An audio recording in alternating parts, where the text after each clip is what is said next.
kind of ready? I think we've given a thumbs up. I think we're gonna have a good conversation today. So welcome everybody for being here. Greatly appreciate all your time. A couple of things before we turn over to Jose to go through all the great comments we've received. I do want to just express, first and foremost, the mission of this committee is to update the water conservation plan. And it is, I'll tell you why it's important. So most of you know there's the House Bill 500. There's some money that will be available for water projects.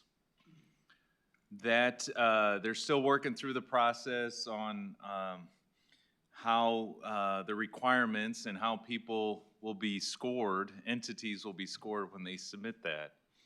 The last thing I think we all can agree on, anybody wants, is for CCW, the City of Corpus Christi's score to be maybe just a little bit lower because this has not been updated, especially when we've got this team assembled to get it done. So I just want to express that that is a critical function, and I think we've got great comments, so we can all move forward in that manner. And with that, I'm going to turn it over to Jose to walk through this, and we'll have a productive meeting. The sandwiches are good. Chick-fil-A never gets old for me, so yeah, exactly. That's good. And Jose? Absolutely. So let's kick off this meeting. Again, thank you for being here and taking the time. Now, specifically to this meeting, we do have a purpose. And the purpose is to review the feedback that we received from all of you. That was organized in two groups. We will get into the details briefly and discuss of all of those items, what are you okay having this group passing those comments, or where we need more discussion. There are a few items that do need more clarification, discussion, so that's what we want to address today. So for the agenda, we will begin explaining the process that we followed for reviewing your comments. After that, we will get to review the comments that are editorial or small technical refinements, which will be easier to approve for this group. We want to do that faster. That is the strategy to make a better use of your time. After that, we will pass to the items that do need more discussion, more conversation to get into the nitty-gritty part of them. After that, hopefully, we have about 41 comments that we have documented. I don't know if it's too ambitious to expect that we will be able to discuss all of them, hopefully a big part of them, ideally. I will be keeping track of time. If I get to see that we are spending a significant amount of time in one item, I would just remind you that we have a limited schedule here, so you might assess if we want to pass over to the next one, table the previous item, and we can go back afterwards. We will talk about path forward and next steps. As discussed in the last committee meeting, we will have some time at the end for other water conservation measures.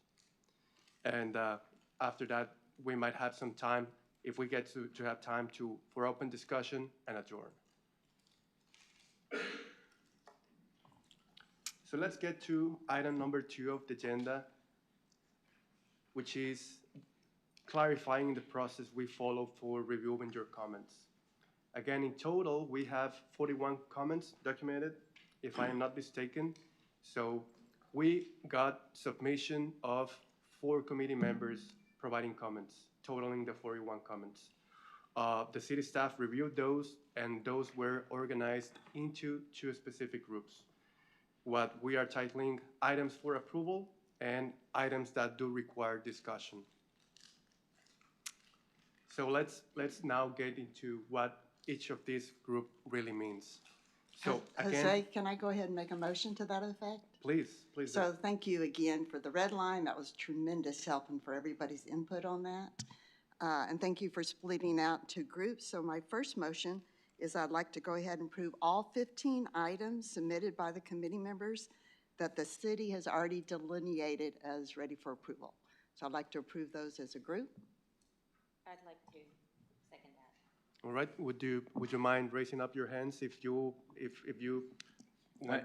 I mean, if I could just make a recommendation, I think we could go through them really quick, just, it's more of a, so that everyone's on the same page before they vote. I don't know if everyone has read every email, so I think that would be good, just to make sure everyone has a chance. I think the point was that we sent those comments ahead of time so everybody could.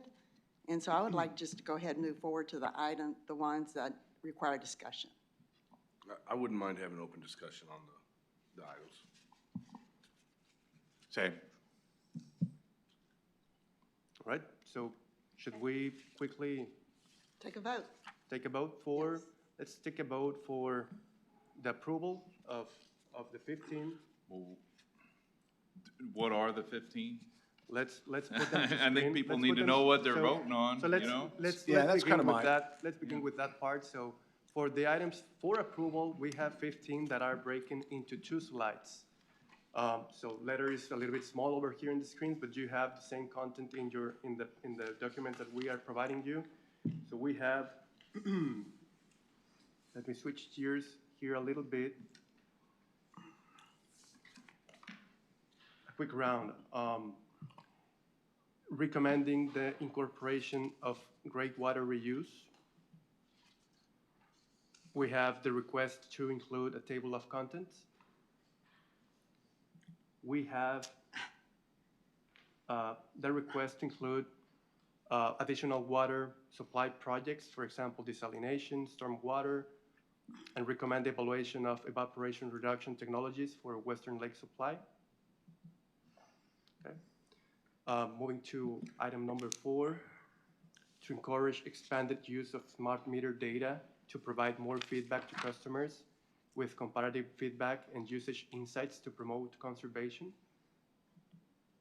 Moving to item number 5, the recommendation for establishing clear, voluntary industrial water efficiency improvement goals and reporting progress in integrated formats. Moving on to the next item, number 6, and please feel free to stop me if you'd like to dive deeper into any of these. Number 6, request that the residential GPTCD explanation to be referenced consistently throughout the plan, whatever the concept is mentioned.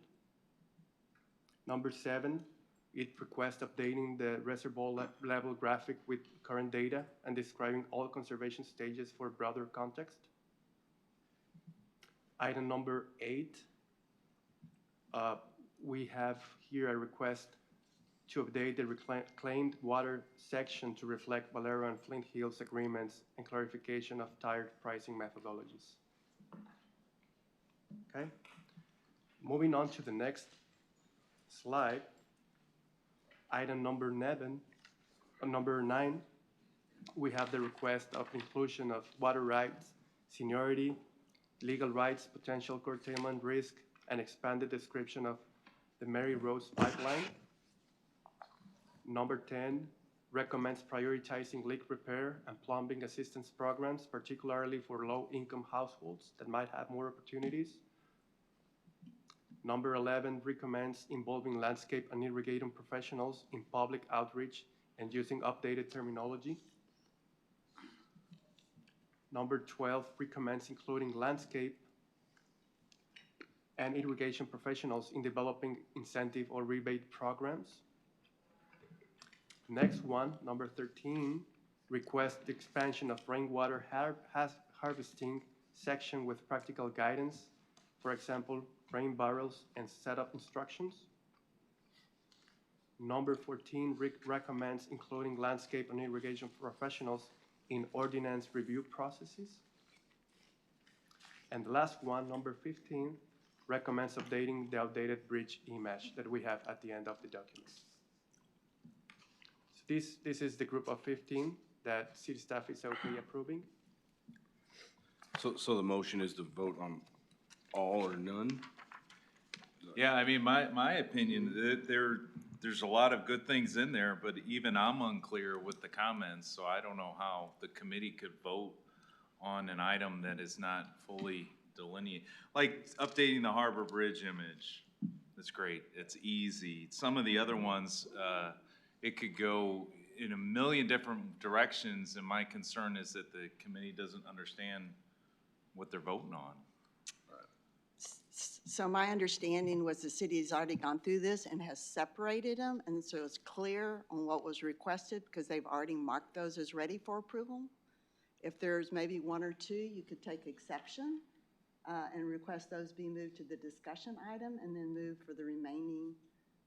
So I certainly entertain a amendment if there's one or two. Well, I feel like it would take a discussion amongst the committee to figure out which ones we do or don't within the 15, if that's fair. Yeah, I agree. I mean, I would like to know, I'd like to know what level of staff work went into actually deciding what was on approved or up for approval and then, recommended for discussion. You would like to know what level of effort? Well, I mean, when, if what you did, for instance, if what you did, which is what I would do, you got a number of emails that you put into a document and you load them into a spreadsheet and you'd go, these are kind of the easy ones or the ones I think are clear, and these are the ones that are less clear, Right. and I think we need to discuss. But, Right. but that's just your assessment.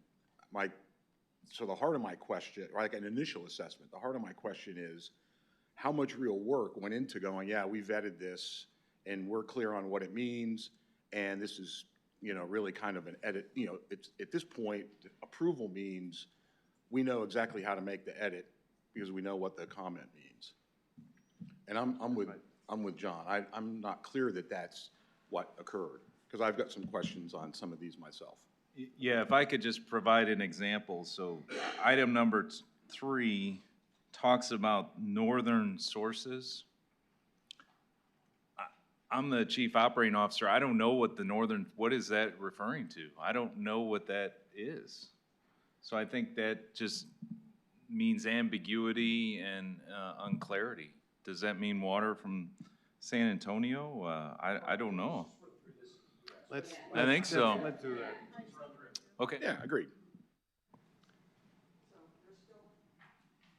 There's still a motion on the floor. I would, given the conversation, what I understand is the motion for going very quickly through these 15 items, see where we have remaining questions we want to address, and move quickly through them. We need to vote. I retract my second. Yeah. We can have conversation, yes. Well, there's kind of a more interesting question there about Robert's Rules of Order.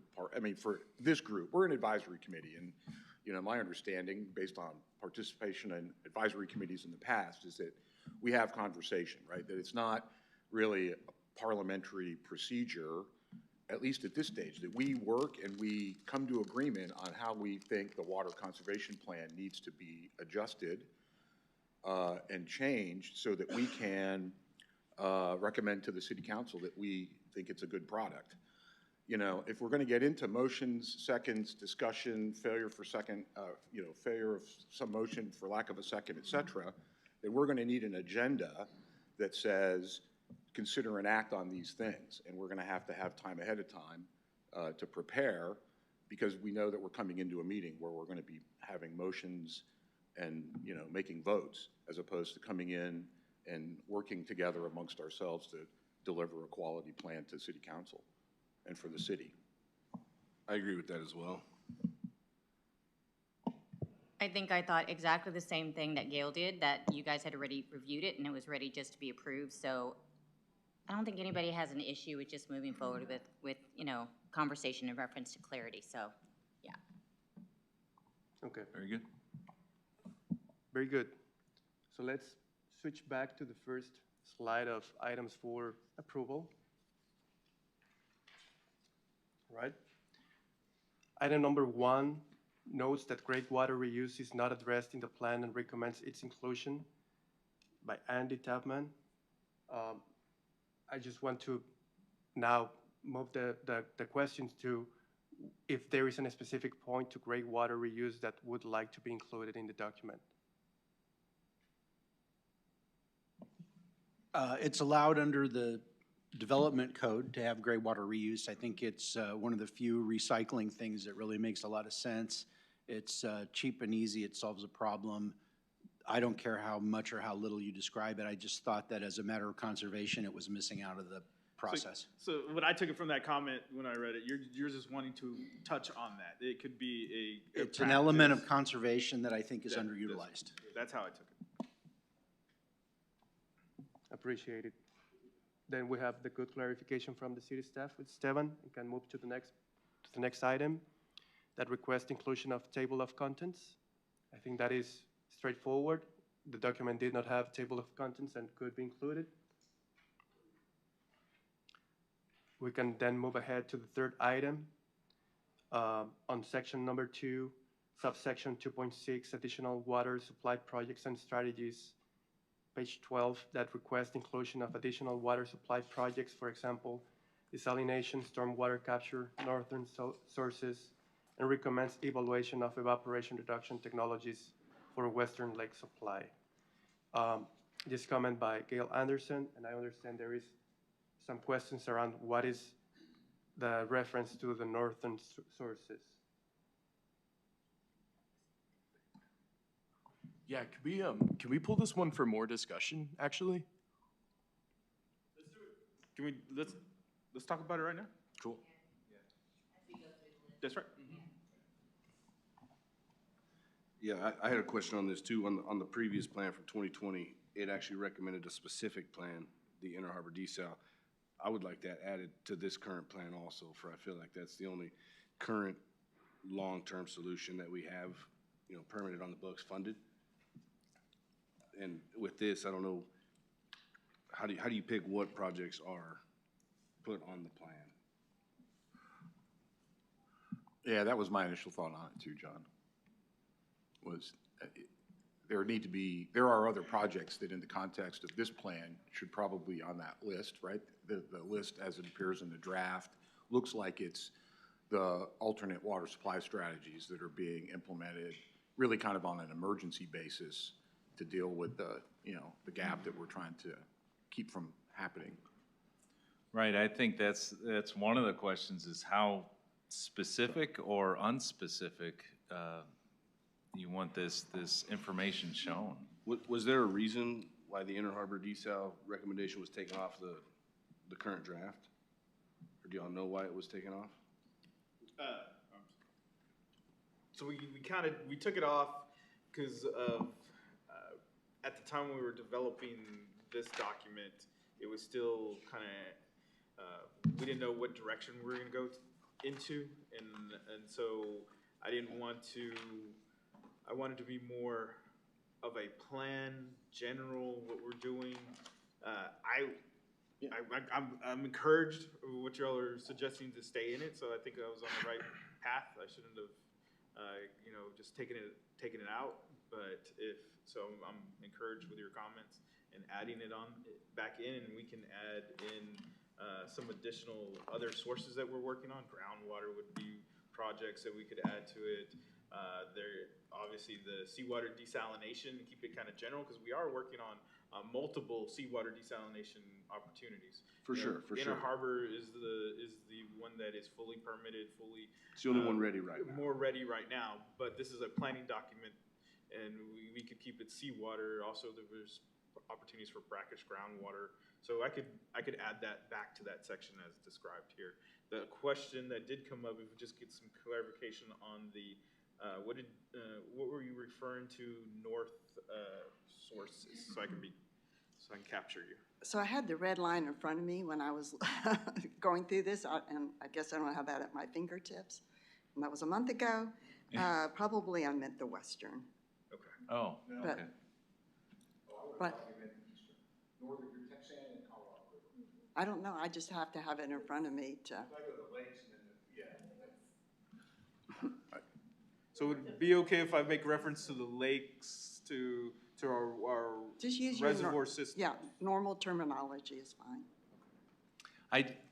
My question goes back to a broader question. Do we want to be general or specific? Because you could say surface water, seawater, groundwater reuse, or you could say seawater, Inner Harbor, Harbor Island, Barney Davis. It depends on how exact we want to be.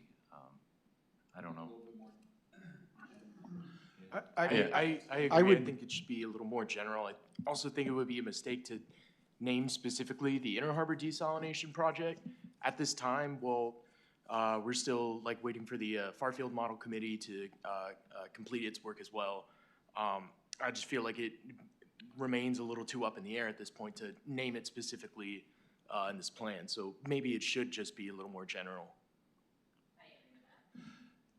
I'd Yeah, I like to think- be specific, right? Details matter, right, in everything we do, right? So if it was the opinion 5 years ago, unless something significantly changed, I feel like, I don't see why it wouldn't be the opinion currently. So I think specifics definitely matter, especially something as important as this. Like specifics with the Inner Harbor Desal project? Correct. Yeah. I mean, I would say that the specifics of it that have changed have been like the price had gone significantly up, at least when Kiewit had proposed it. To my understanding, the CCD South Partners proposal should be, with the goal to bring the price down. But I mean, we haven't seen it yet, and we won't for another week or two. So I think the price is one thing that's changed significantly on it, and also the formation of the Farfield Model Committee. I think that we ought to be waiting until we've heard a recommendation from that committee, whether or not we ought to be including the Inner Harbor Desal project in the conservation plan. Unless it's a done deal, like unless it's, it's moving forward for sure. I mean, I just don't understand why we have to name it specifically, I mean, it's still not a done deal, and unfortunately, So here's a question for Esteban. This water plan does include several initiatives. So of all of the initiatives that the plan has, there are initiatives that could be 100% approved or not.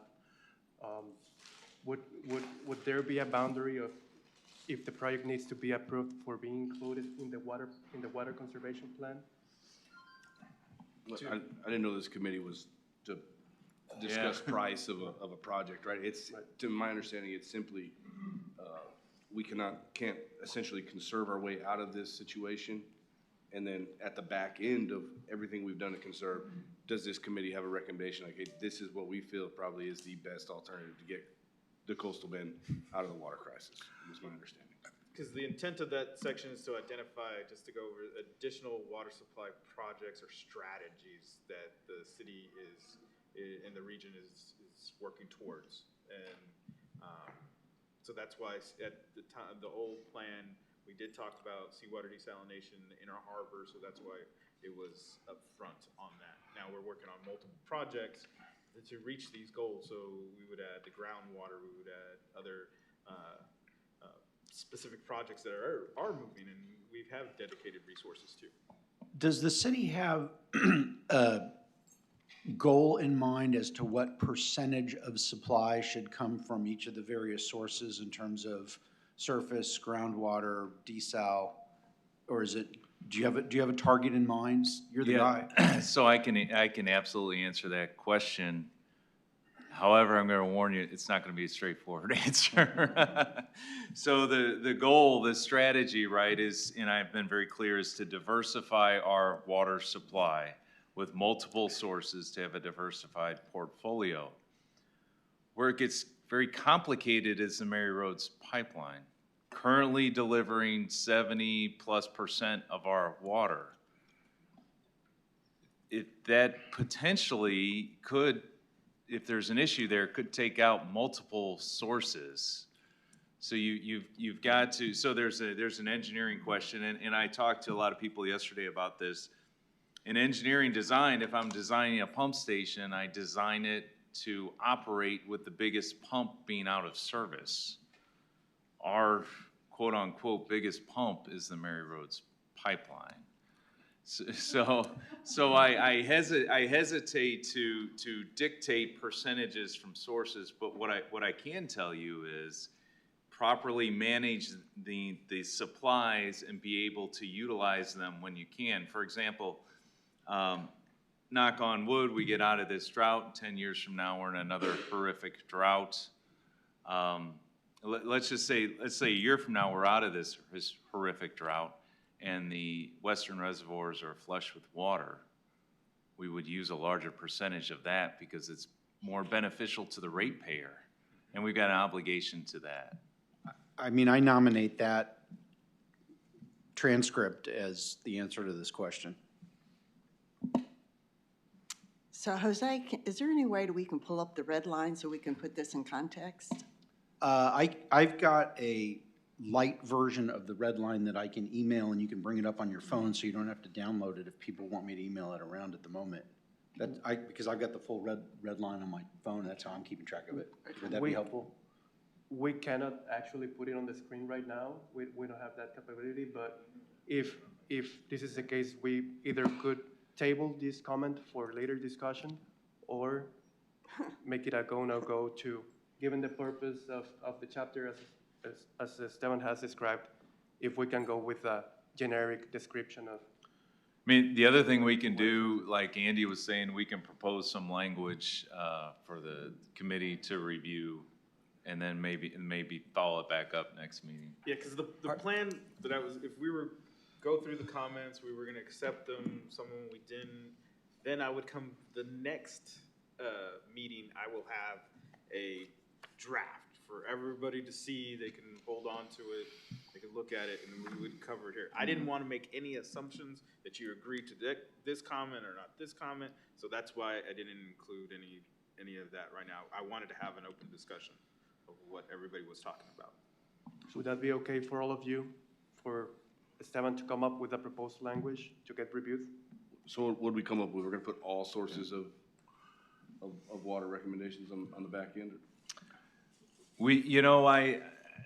I'm sort of envisioning a generic thing, and then maybe it's projects, potential projects such as, I'm just thinking out loud here off the cuff, That was my thought, is can you put in your general categories and then put examples within each one, but not, examples such as, but not limited to. That's Yeah. right. Because this is a broad plan, Mhm.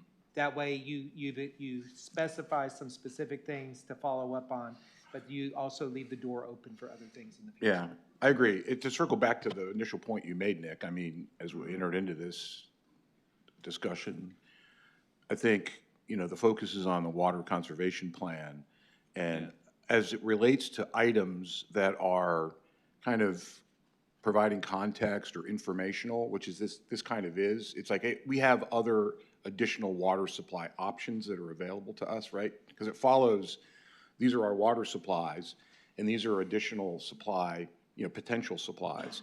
But in this plan, to provide too much detail is a distraction away from the actual water conservation aspect of this plan.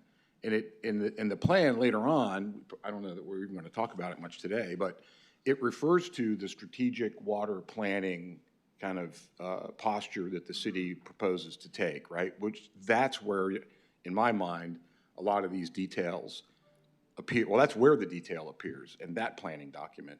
This just references kind of what our options are, to let people know that there are additional supplies that are in development or can be developed, and then you move on.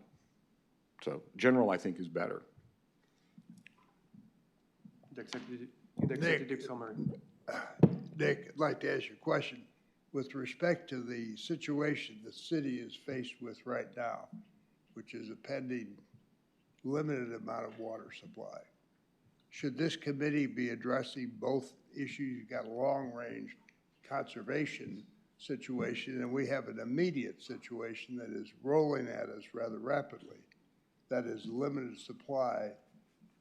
Should we, as this committee, address that also? Thank you, George. Yeah, the committee was formed and is tasked with updating the conservation plan.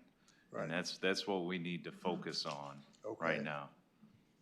So Yes, we're sir. not going to focus at all on the pending cutback of supply of water, further cutback? That is not the That's task of the committee. Okay. Yeah. Thanks. Okay, just to aggregate the conversation for item number 3, Esteban will come up with a proposal, a generic one, meeting the section where the content is, which is executive summary for your review during the next meeting. If we're good, moving on to the next item, that would be item number 4 by Jay Stonell. It encourages expanded use of smart meter data to provide customers with more information, comparative feedback, usage insights that could promote water conservation. This is for section 2.5, key strategies and quantifiable target goals. Yeah, I don't know if y'all had any questions about those, but just more information that I had put in my comments there. But, you know, I know right now I get my water bill and it's got the little chart of what it was last month. That's real helpful for me of saying, oh, well, do I have a leak or something like that? But what am I compared to my neighbors or the neighborhood? Or, you know, or there's some other charts that can be put in there that help me know if I have a leak or not, so that I can address those problems. Yeah. And there's a ton of different, I mean, Right. I didn't put anything specific in there because I know that, you know, y'all are the experts. And so, you know, if there's something that you think would be helpful for residents to be able to identify problems at their own residence, then, I mean, by all means, use that. I think that's good. I think what we can do, as a department, we can come back with some recommendations. I certainly understand the intent of the question. There's a lot of information out there. A lot of it has to do with how you present it and how you share it, and so it's useful, you know. Right, yeah, you don't want to overwhelm the, Yeah. you know, ratepayer, but if maybe it's 1 or 2 more charts in there that helps them identify problems that they can fix, that could help save water. I got a question. So, don't our meters, aren't y'all linked to every meter? You see certain spikes or continuous runs. That's how you come and find us when we're watering our grass. You know, send the guy out. That's how you knew at 2:30 I was running my water. This was a couple years ago. Just kidding. So no, in Port A, for example, we have a house out there. We don't go very often. We had a water leak or a toilet running. Yeah. So the actual water department called me and said, hey, do you know that you've got a leak somewhere? And I said, well, how do you know I have a leak? We're watching your meter run 24/7. Either we're going to come find you or you're going to fix your leak. So I go to the house and sure enough, there's a toilet, you know, with the lever down, and it was running for probably a month, right? Don't we have that on our meters? So we do. And Does that have a so larger staff does when they notice something. So they're not. I don't have 20 people sitting at million screens, you know, for 100,000 customers. But when they notice something in a bill that doesn't seem right, they'll make a phone call. It's a process that it's not guaranteed, but they reach out as soon as they identify something. So that exists right now. The other thing that I do, and this gets lost a lot of times, but sometimes the transmits from the meter, they don't happen every day. Sometimes there's an interruption. Sometimes a car parks over the top of a meter and it doesn't transmit to our system.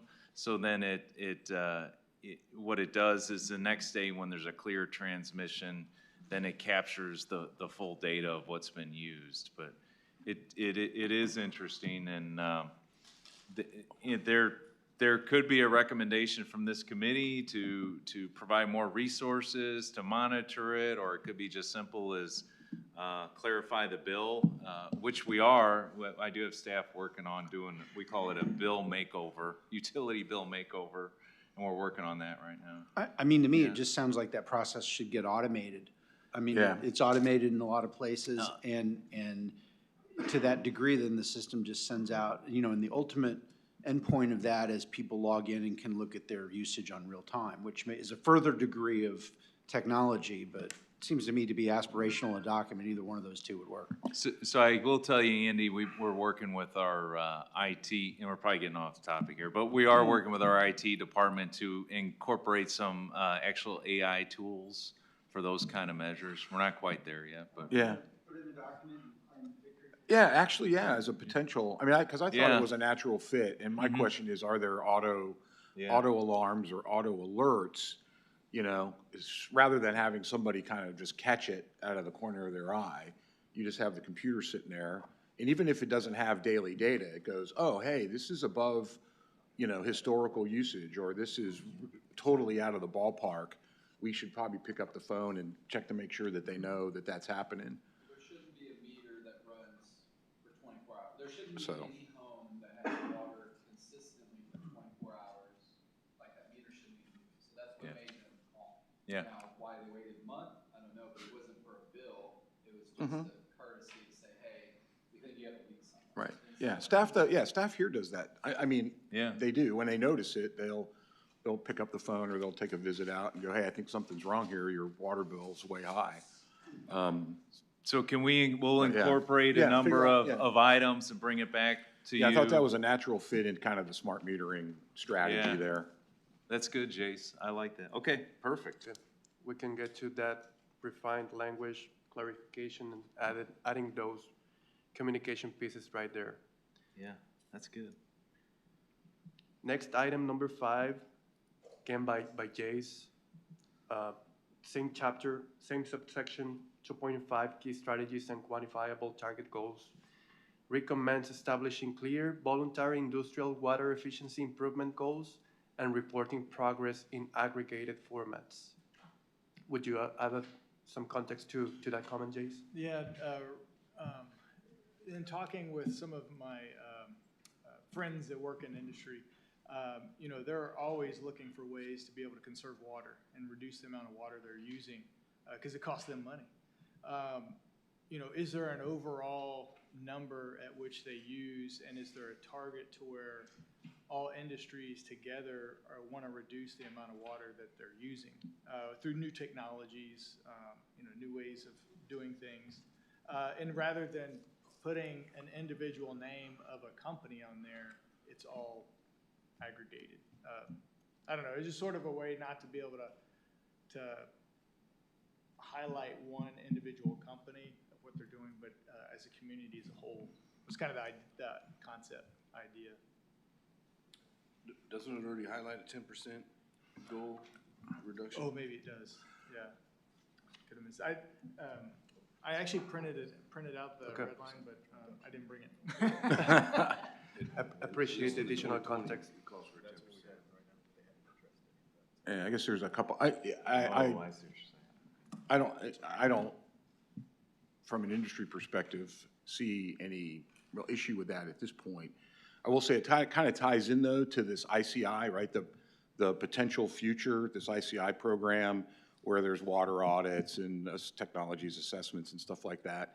And in the context of the plan, it talks about all ICI. And that's fine. And it's, again, it's potential and in the future. And to me, it's kind of to be developed, right? But we just need to be aware that that is a, you know, we have multiple types of industrial customers here running different processes. That's just in the petrochemical space. But we've also got other customers that are large volume users and lesser industrial customers that are not in the process technology end of things. And so, you know, I think this is a great element to add to that. But as we get into identification and marketing and we start fleshing out, which I see as kind of for our purposes beyond the scope of this committee in the amount of time we have available, you know, we can, you know, I think that's, you know, because again, it's in the out years, right? This is a potential thing that we're going to work on, and I think that that's appropriate because it's going to take a lot of work. But you know, even just in the weeks since our last meeting and in conversations with the refiners, I mean, there's an awful lot that they already do, and they have very specialized, you know, consultants out in that field that are working with them all the time to make sure that they are using their water the most effective, and other utilities the most effective way that they can because of the business environment that they're in. I mean, a very highly competitive commodity market space. But yeah, I think it's a good thing to add. Okay, for the second time, I'll take a shot after hearing the discussion here and add additional information to that. Appreciated the additional context. Moving on to the next item number 6, request that the residential gallons per capita per day explanation be referenced consistently throughout the plan, whatever the concept is mentioned, by Jesse Jenkins. Section 2.7, limitations of gallons per day per capita as a benchmark for Corpus Christi. Was it found an inconsistency which how this concept was referred?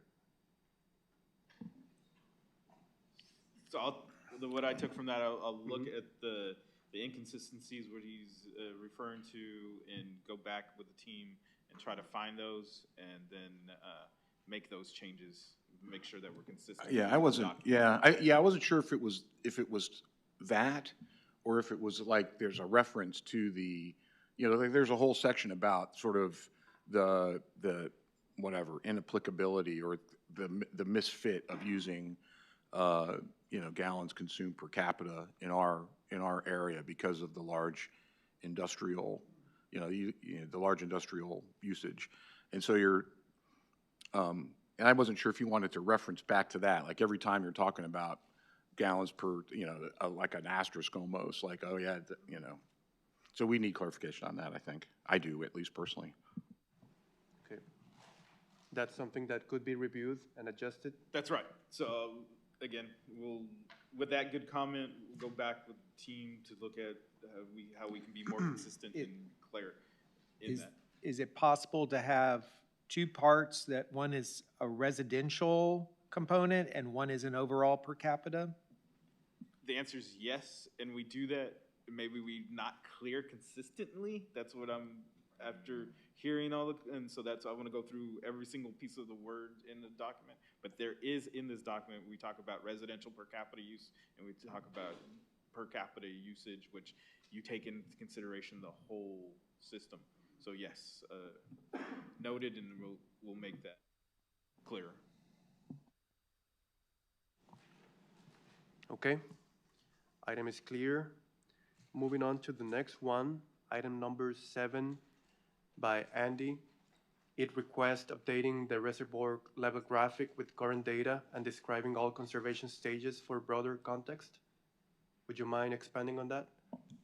I mean, there's nothing really deep. It's just I looked at page 6 and it seems to me to be focused on stage 3 with the arrow pointed at stage 4. I just thought it was sort of a in the moment type of a thing, when really what I thought the long-term goal was to describe a series or a process that gets us into and out of conservation measures, as opposed to focusing on just where we are right at the moment. Yeah, I had that same, I agreed with that observation. I think we ought to really look at all of the graphics that are there that are a point in time snapshot, and look to see how they will age, right? Because one of the issues that we're talking about with the 2020 plan is that it's only got data in it. When you get to the end, it's 5 years old, and so you're like, it's not even useful hardly at that point anymore, except as a data point on a trend line. So I had that same feeling that it's like, these things that are snapshots, it's already out of date, and it will continue to be out of date, and it'll just get worse. And so from the perspective of taking focus away from the overall goal of the plan, which is water conservation, I thought that we should revisit whether those graphics are appropriate, or what kinds of graphics even we should put in there. That's right. So noted, it was on the same page as you. We'll make those changes. But the big comment is how they will age. I think that's an important one. That's exactly right. Yeah, at least in my mind, I would like to have somebody pick up the plan in 2030 and not have a really in-your-face impression be, wow, this information's 5 years old. And because it just, it shapes your view of the entire plan. You're like, oh, this is just old and out of date. And you're like, we want it, this is a long-term plan. And so we want it to have relevance into the long term, right? Longevity. Okay, so we do have a good idea of how to review and update the graphics. There will be a proposal back to you to review. Moving on to next item number 8, the last one of the first slide, referring to section 2.4, existing conservation and efficiency programs, page 8. Same by Andy, request updates to reclaimed water section to reflect Valero and Flint Hills agreements and clarification of tiered pricing methodologies.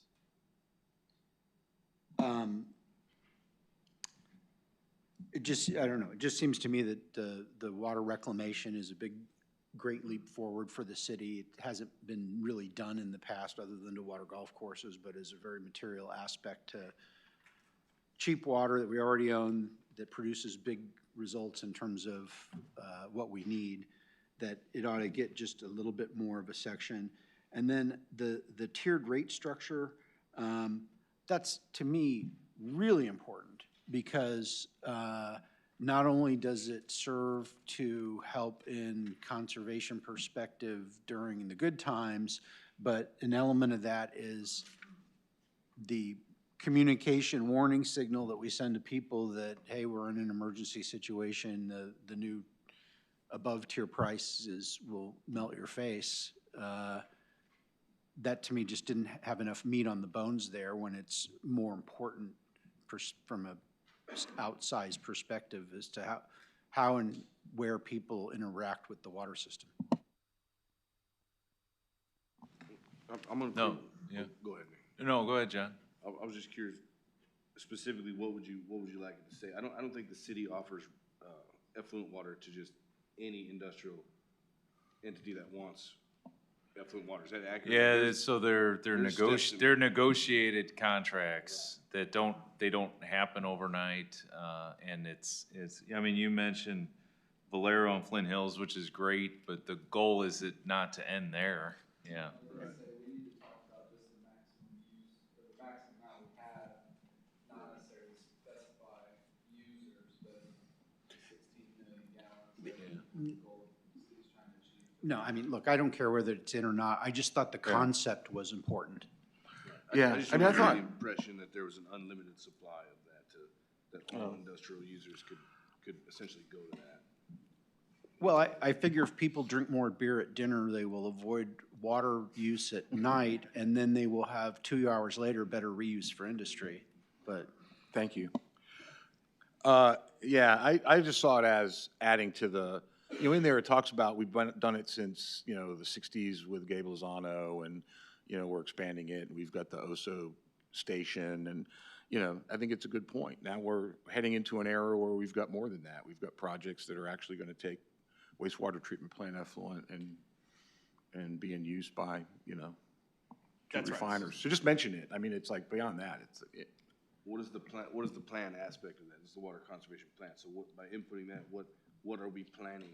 Well, there's got to be, first of all, I mean, in the long run, it's how and where you build your wastewater treatment plants. I mean, if you go back in time, there was at one point an effort to consolidate all the wastewater into one spot to make it much easier to do. So having a vision for where wastewater reuse becomes important will affect your spending on both the water and the sewer side. There's CapEx elements. There's how far you take it. Do you take it all the way to potable use? There's indirect reuse. I mean, there's and I'm not trying to solve everything here. It's just, I think for the first time, the city has taken some tangible steps with regard to this, having talked about it for a long time. They ought to get credit that for, I don't know, what is it, 16 MGD a day or something in the near term that, is going to get used. That's big. Yeah, significant. No, I agree and I like it. I'm just curious, can we take that and implement some sort of conservation plan with it? Like, can we use this committee to, if we recommend this, or we, you know, can we do something with that idea? Is what I'm getting at. I like it.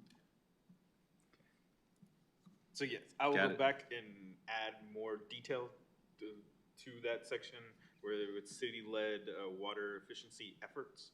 And we talk about reclaimed water programs, reclaimed water distribution stations. I'll add more of those items that we've just talked about. So it talks about broader. I mean, I think the more important thing is the tiered pricing, right? Why do you have tiered pricing? How do you, and this may be too deep, I'm just saying in general, how do you get to the different tiers? How do the tiers themselves function as an element of conservation? I thought it just deserved more than a couple sentences.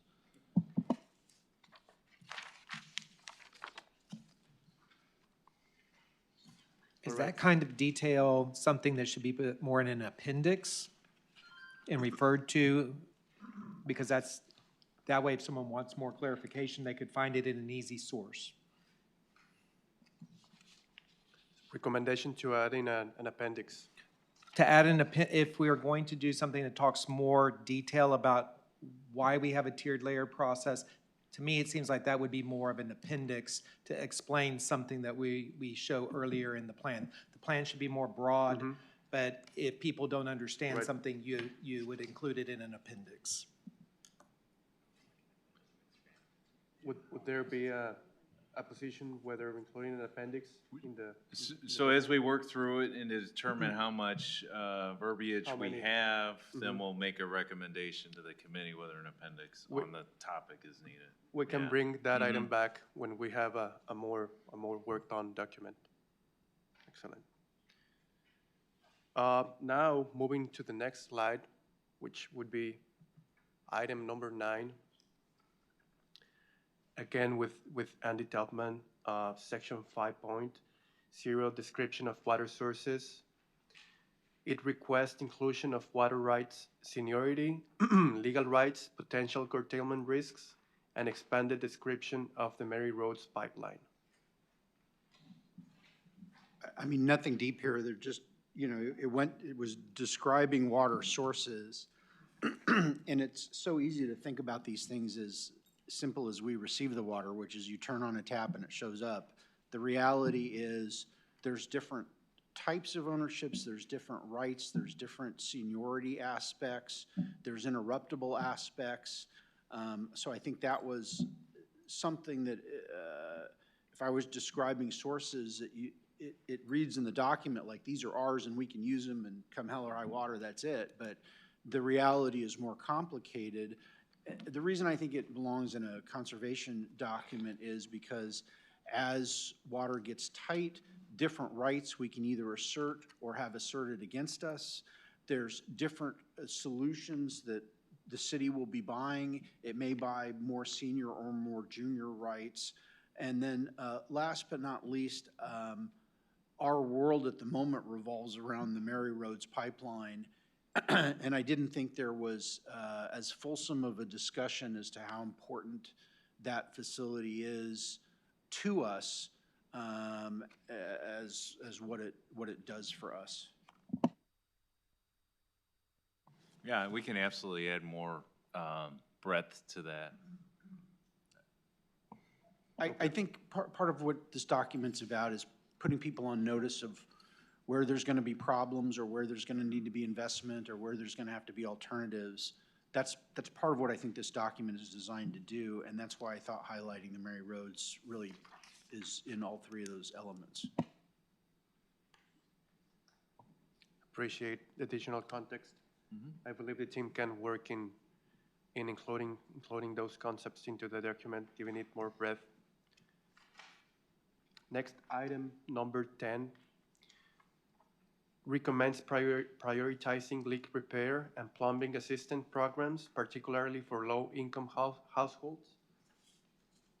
I don't know if there is a particular question around that comment. Seems straightforward. Yeah, do you have anything to add to that, Jace? No, Or? no, just, I mean, I know when I have a leak at my house, I try to fix it myself, and then after I break it, I gotta call a plumber every time. But just for the plumber to come out, $75. Most people can't afford to pay Yeah. that. You know, it's a $300, $400 fix just to come fix, you know. So there are, in other municipalities, there's, a lot of times they're called plumbers to people programs and things like that to help low-income entities. I think it'd be, I think that'd be great for the city. The question is, how do you fund it?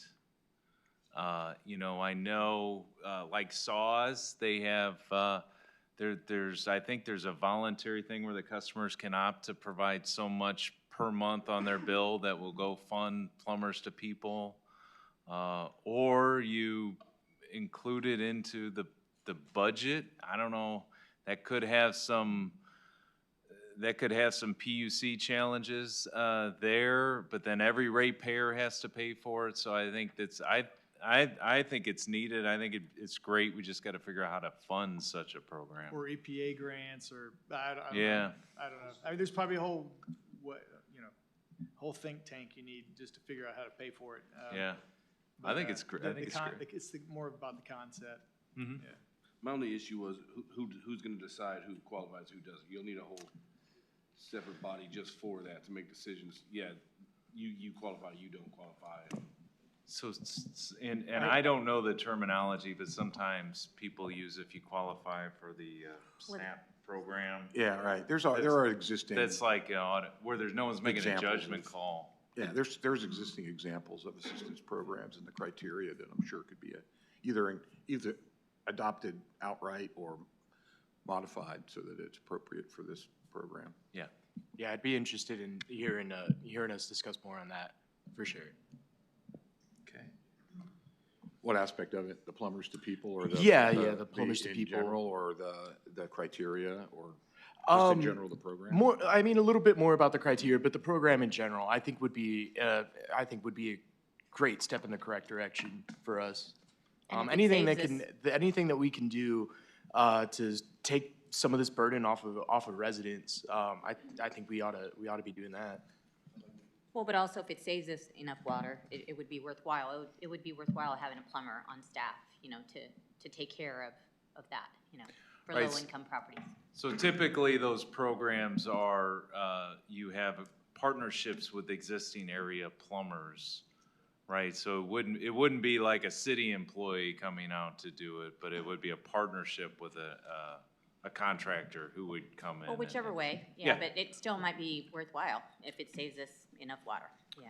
Again, this is planning as we're going through, and so recommending that kind of an implementation in the future, we don't have to have all the details right now, that would be worked out in the future, but definitely as that assistance for low income is reflected in here. I think, yeah, even if that is how the program were gonna work, like if it was just the city in partnership with private plumbers, I think as long as the city is still fronting the cost for that, I think that's still a great program. I don't think the city's gonna, I think I believe they're gonna put it on the ratepayers across the board. Yeah, I mean, if The city's just gonna give it away. Yeah, remember the utilities are what's called enterprise funds. So, because for water, wastewater, we provide a service, so that full budget is covered by the rates. So if any part of that budget would contribute to a program, that gets distributed against all the ratepayers. Yeah, I don't believe it's in this document, this draft, but I'm not making it up. And I think it's in the 2020 plan where you have actually a paragraph that describes in writing exactly what Nick said about how, in general, a plumbers to people program would work. That is And maybe correct. we bring So, that yes, the old plan did have it in there, but I didn't want to put unfunded programs. But if I'm hearing the committee, suggests that we still keep that in there. Well, even- and maybe make a suggestion to council that these programs should be funded, that would help a lot. So Yeah, I lost my- I will add that back in to it. Yeah, I lost my, And here it have is. more discussion.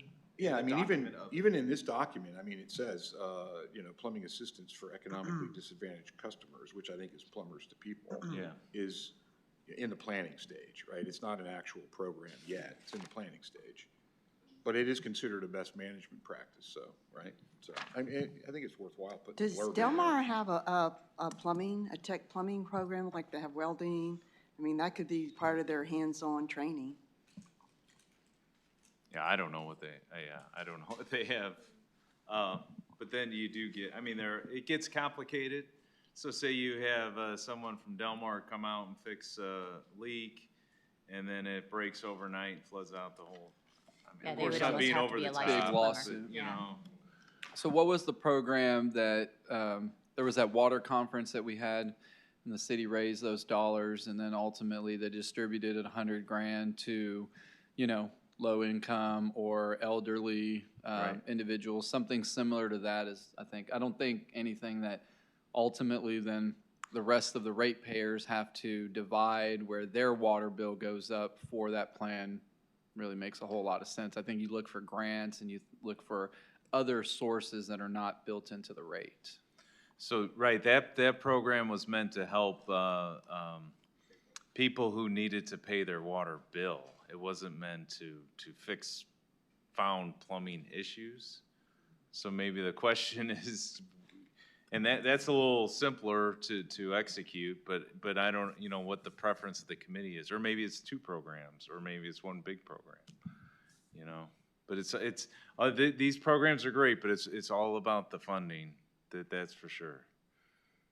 So let me take a shot of putting something in there that talks about, this is a good plan to think about, you know, and if we can find funding, but it's still something, grants, et cetera, but at least a plan. One last question. So as a home builder, you know, how many times we deal with homeowner, well, y'all's department comes out, somebody runs over the water meter, right? Homeowner calls the water department says, nope, it's on the private side, it's not on the public side, and they go, we'll just turn off your water, you gotta get a plumber to come by. And then they wanna call their builder after 10 years and say, hey, you did something wrong. What is the city, can the city do something different where if they've already mobilized, sent their crew, I mean, because 90% of your cost was getting the guy there. He just didn't want to turn the wrench because it's on the private side, or he didn't want to provide the cup link to fix it. If it's on this side, they fix it. If it's on that side, they don't fix it. And that's just at the meter. That's not obviously in the dwelling. You know, if you have a faucet that's leaking, needs a new cartridge or something like that, that's a different scenario. That's more homeowner. You know, but there's a lot of situations where, I mean, every day you guys go out, I mean, more often during a freeze or something in that situation where lines are breaking at meters, but you guys come and evaluate that, and then it becomes a, well, what do I do from there situation? And water's just leaking until obviously you turn it off. They might turn it back on and say, we'd rather have a, you know, a water meter that's just got water around it because we still need water inside. We don't care. You know, at the end of the day, if we can't get a plumber to come fix it, even though they're paying for it. Like I said, let me take a shot of putting the plumbers to people concept, the idea, how you getting into the nuances of how the program would work. Again, let me try to keep it broad where there's a concept, there's an idea, and then we'll work on the details at a later point. But I wrote your point down, Moses, so yeah. Nick, I think your idea about a voluntary checkoff by the utility payers to help those that can't afford it would work beautifully, and it wouldn't cost the city a dime other than the administration. Is that a possibility? So I think anything's a possibility. I do know, you know, when it comes to these kind of things, we've got budget season coming up, where every department will present their budget and their ideas to council. We have our water, wastewater rates that will be coming up. That's something that we can discuss and see if the council is willing to implement a thing. You know, we'll absolutely look into it though. Yeah. Okay. All right. So the team will come with a proposal for item number 11 as well. sorry, for item number 10. And now moving on to item number 11. This refers to section 7.3, analysis of best management practices, page 24. Jesse Jenkins recommends to include input from landscape and irrigation industry professionals when developing public information campaigns, and also to update the terminology. Apparently, he comments that there is some words that are not up to date to the industry. Jesse Jenkins is not today on this meeting with us, but it seems like that's something that we can do to incorporate in the document. Update the terminology and include the professionals when developing the communication materials. Would anyone have an additional comment to that point? Nope. I'll make a quick comment. Mm-hmm. And I'm not trying to be mean to landscaping professionals, but incentivizing them and doing any type of rebate programs, we've already done that as a city. When we hit the drought, we gave up to, and I don't know if all of it was dispersed because it was through a LIFT program in a sense, or the LIFT people handled it, but it was up to $2.7 million that landscapers, I think up to $50,000 per landscape or that type of industrial person had the option of getting, in a sense, free dollars to survive for their business. This situation seems like you're incentivizing them to be able to provide a product that's maybe more water friendly to the end user, but I think that becomes just a little hairy, because then what are you going to do for the builders? You're going to pay for the low flow toilets and the low flow showers. I mean, it's just, you're not going to have enough dollars to hand out to everybody. And if you're looking for conservation, you already have conservation because you won't let us water our grass. So landscapers were kind of helped in the sense that they were given dollars to survive as a business, but you're trying to say, okay, we're going to give you dollars if you put Floratam versus St. Augustine, or if you rock your front yard over something else. I mean, you start that with maybe the home builder and say to the home builder, hey, if you don't put in sod, you use Xeriscape, then you might, have that. But then on the flip side, you have the impervious cover issue, where if I come put concrete everywhere, then I get a bigger stormwater bill because there's no area for the water runoff. So you have to balance those two. I agree. Yes, my 2 cents on this one. I thought really his point in all of those areas was just if you're going to develop messaging or ad programs or flyers or anything, it would be wise to include landscapers and irrigation professionals in the development of that. I took that That's comment not, the same way. yeah. Number 11 is an easy fix. Yes. Number 12, when he starts talking about incentive programs, It's a little different. it's more difficult. It doesn't mean that it could be explored in the future if we could find grants to allow people to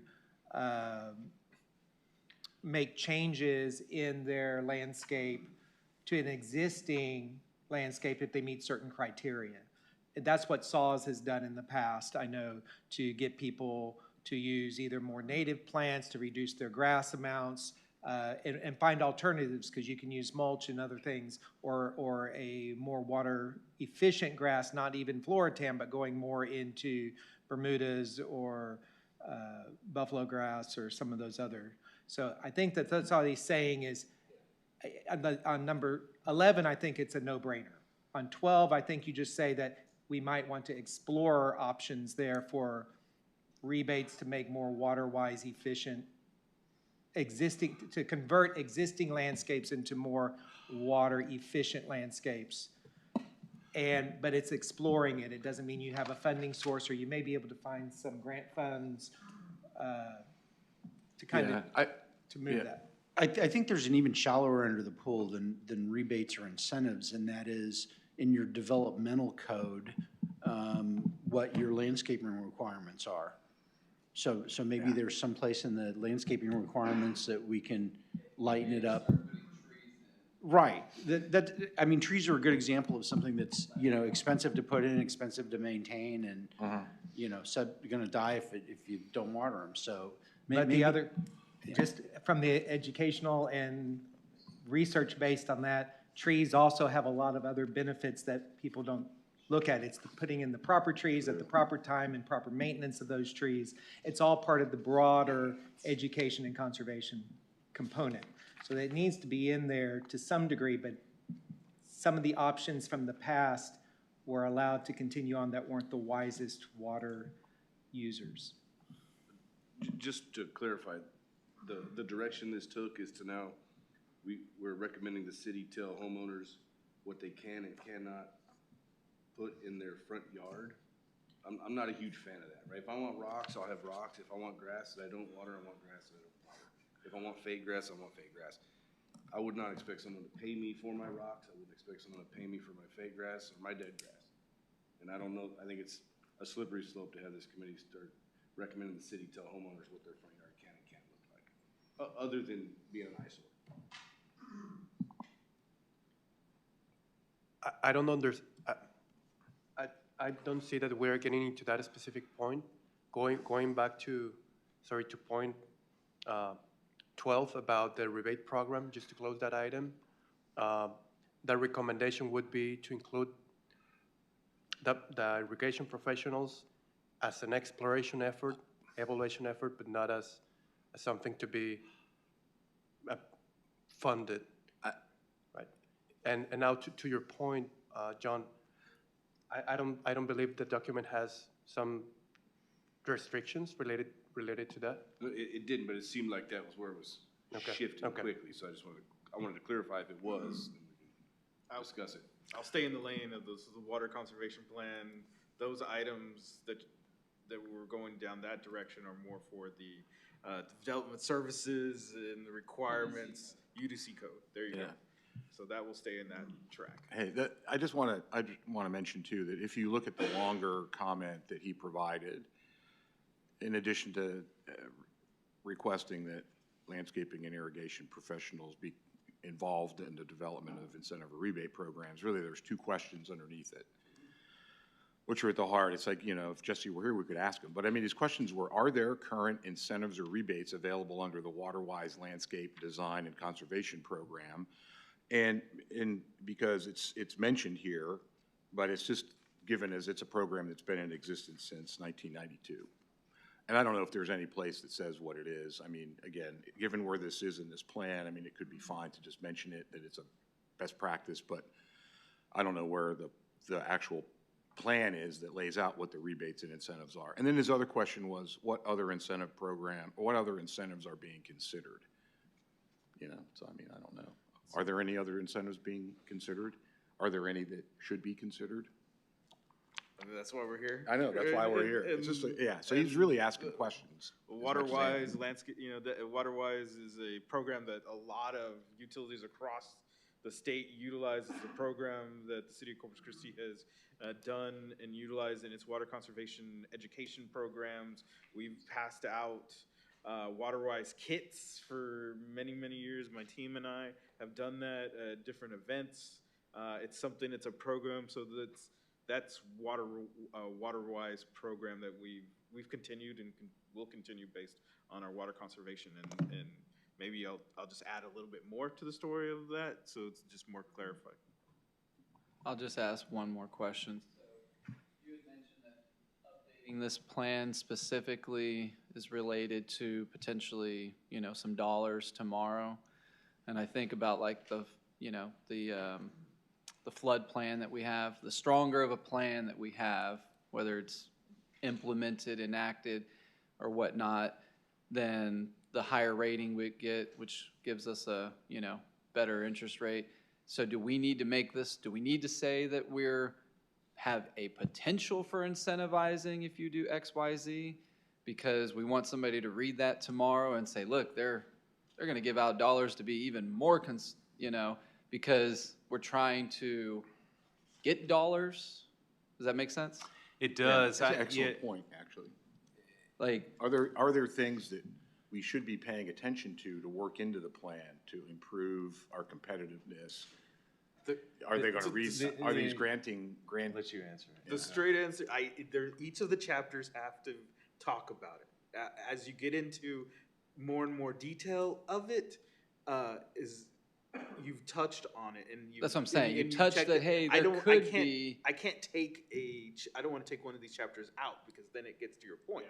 But if I talk about it like it's described already, great. Yeah. We get all the points possible. Now, if this committee and Because it's the a city pointing wants- system for those dollars tomorrow. wants to dive deeper into it, that just helps us here Well, I know think- exactly what we're I getting think if into. like the plan, for example, it says, okay, there could be an incentivize or rebate program. Well, then that becomes a council action, similar to what we do for gas. For example, the gas department gives us $1,000 as a home builder to put gas at 4 different spots because they want to reduce the electricity demand, right? So they kind of say, hey, we'll incentivize you as a builder to do it, so the end user is incentivized to use gas in their home, and then, whatever the city makes on gas and saves on power. But I just want to make sure that we're not taking something out of here that weakens this in a sense to where tomorrow this document doesn't get us what we need from the state.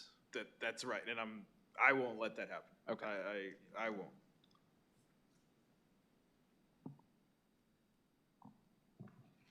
Agreed. Noted for the incorporation of changes. So we addressed item number 11 and 12 in the same discussion. Moving on to item number 13, it requests expansion of rainwater harvesting section with practical guidance. For example, rain barrel and setup instructions. That goes for section 10.5.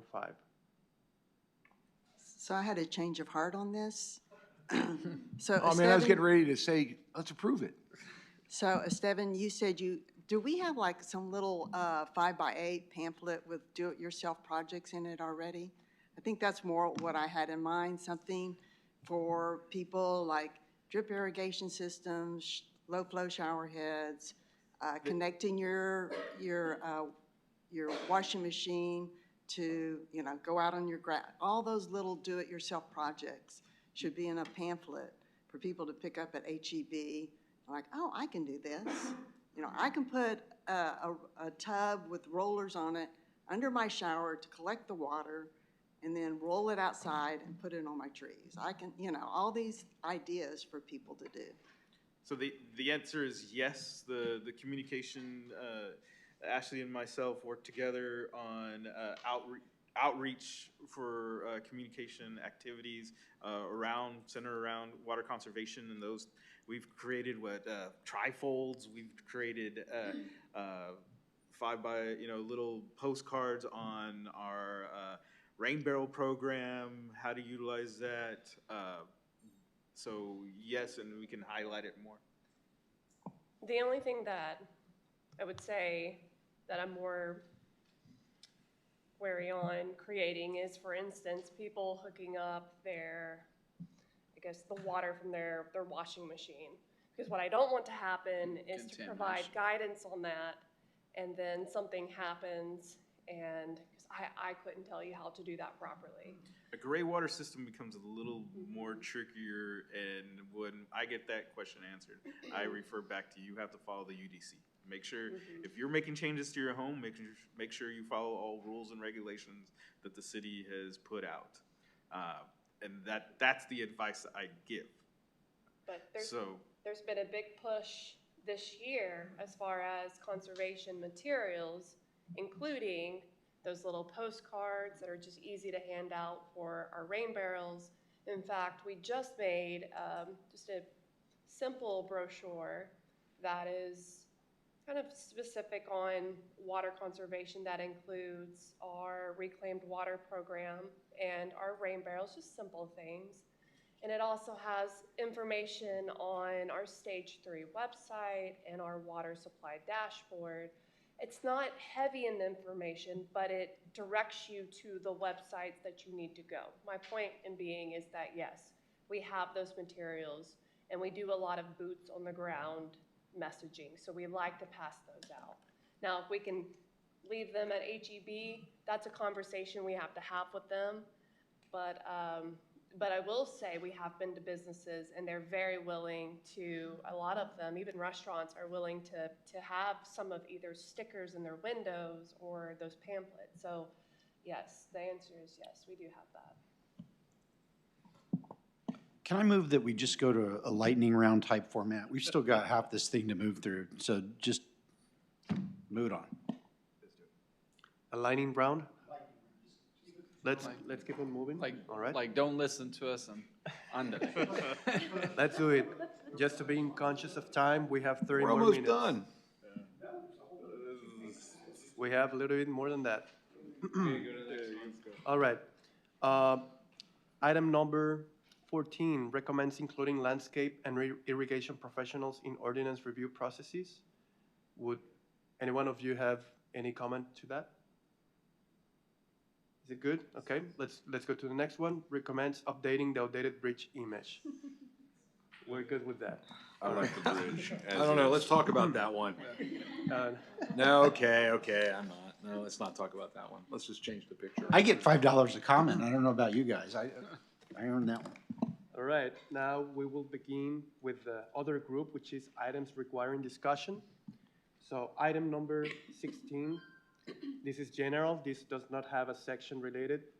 This is from Gail, and it requests city or regional position on high water users. For example, Bitcoin mining, AI data centers. Esteban, do you have any? I just wanted, this kind of comment, I just wanted to be, this is more outside the WCP, determining what customers come into a city.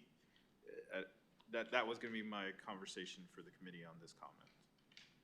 I don't think you can limit a person wanting to come into a city. It's their choice and business decision if they choose to come, but ultimately you have to serve them just like you do everybody else, right? Isn't that like state law or something? One of the questions I guess people also have though is, when we're looking at our economic development, are we considering what our resources and our current capacity is before we bring in a high water volume? Is there some way we could put wording in that not that you can't have those people in here, but that somehow it's considered in the economic development planning? So that's that water conservation. That's the EDC. And It already is. Yeah. But maybe it just needs to be worded in here so people realize that. I don't think folks are coming here until we get. Well, I hear that too, but. I think those folks are I looking don't at think the that has drought anything to do with contingency conservation. plan more Yeah. than the conservation plan. Yeah, I agree. Because they're looking at the drought contingency plan to see what triggers their level of where their business basically comes to a halt, right? So I think that's already kind of stated in there. So there's a business right outside the city of Corpus Christi that city's providing water. They use 600 homes worth of water. They get like grant funds. I mean, tremendous amount of water. I don't think they're living up to their side of the grant. It's just something that's. But are the grant funds state funded? Because if you're in a CCN, they have no option but to give the water to that person who's inside their CCN. It's the choice of the business whether they want to choose to invest in the city, being in a stage 3, potentially in a stage 1 emergency, where then something's triggered to where they have to scale back or be under the same curtailment or what that requires. So any business can come, use any amount of water, and we can't restrict them at all. That's America. I think. I mean, You got to make a deal. We have what's called a certificate of convenience and necessity. That is just the area, every water provider has it. That is the area where we are obligated to provide water. Many times it means that the entity coming in may have to install 2,000 feet of water line or whatever to get it to where they want it. But if they are in our CCN, there is an obligation to provide water. Even high volume users, if someone came in tomorrow, bought property inside city limits, they needed 30 million gallons a day, you'd be obligated to serve them? Well, I think no, because it would have to go like through TCEQ first and whatnot. I mean, there'd be a whole permitting No. process, no, to Not- allow not- them? To buy water, there's no permitting process. If you come as a business and you're in their CCN, they have to provide you water. Now, what the city can do is say, we're not gonna provide you water, and then the user says, okay, well then I'll sue and come out of your CCN, and then they pay the out-of-city rate. So either way, you're providing the water because you're still providing water to the region, not just the city of Corpus Christi. Yeah, my 2 cents on this is, I like I think it's a great question, because it is sort of, unclear about what that process is. Yeah. And there is a general understanding that somebody just shows up and, because you say, well, we're obligated to sell them water, and I've heard that from other authorities that say the same thing. Well, they showed up and, you know, they're a customer now and I have to provide them water. That's true, but it is not really consistent with the actual real world process of how it goes on, which is way more what was described, where, you know, significant users, even well short of, say, a process plant, like a refinery or chemical plant, will come in and they'll engage in discussions with the city or whoever the water provider is to see if that water will be available and to see, you know, what kinds of requirements there will be, whether it's like, okay, you're gonna be a retail customer, or no, we need to put you on contract and there's this and that, you know, kind of conditions and restrictions and whatnot. I agree that that's outside our scope, but it's a great question. You know, it's one of those, put it on like a work list after, you know, that needs to be, I mean, because I think it really needs to be worked on. It needs to be understood, because it's not a simple process. Because at the end of the day, John, say you came in and said, I needed 30 million gallons a day. I don't have it, you know? Yeah. So those discussions would go on for a long time, you know, because you'd be like, well, when are you gonna have it? And I wouldn't make that investment that would require that kind of water. Correct. So my point is, organically, that's not going to happen to us. Correct, because it's just not. Doesn't make sense? Well, I can't provide it if I don't have it, you know? Do we have a parking lot or a great idea, but not in our, Yeah. our work, We can our world include of it. work right now, so we don't lose it? Because again, I think it's a good. great question, and it's a Yeah. very unclear and misunderstood kind of process, and it would benefit, everybody would benefit from understanding more about what happens. This is gonna be put in the parking lot, and we can address that after we go through the list. Next item, number 17, general, the comment is that the cover graphic should reflect Corpus Christi and recommends a photo over a cartoon. Just wanted another $5. Yeah, I don't care, it's just, there's a road between the buildings in the It has the bay, and I bridge. didn't see the road or whatever, so I didn't recognize it as Corpus It has Christi. the right You give bridge, though. designers I don't know. kind of, you know, idea, so I try to. It's Okay, the new bridge, point- although, yeah, there's only one tower at one shoreline. Exactly. I know. Then on 18, you know, Nick just brought up about why the CCN's important. It gives us authority and it gives us obligations. I think both the authority and the obligations ought to be described somewhere in here, or else we're just another water user, which we're not. We're the regional CCN peoples, and that has important implications. I think it's good to define it so people understand what it is. Great. I like it. So just to make it clear, for point 18, recommending the new section explaining CCW's CCN role, is that something that could be incorporated? You know, and maybe that goes back to an appendix, you know, Well, I don't know. maybe an appendix. Let me look at trying to maybe put it into the executive summary where we can touch on. Well, I don't think it has to be, you know, pages and pages. I just think, hey, you're the CCN for this area. That's a big deal. Yeah, most people don't know what it is. Yeah. You can refer them to what it is, but you do have, it makes you different than just a random water producer or user. And as for item number 17, related to the change of the cover photo, Would you I don't like- care, however you guys want to do it. Let's move on to 19. Okay, perfect. My only comment about the preamble section was that it read like a hostage letter. Oh my God, we're out of water, please, we gotta conserve.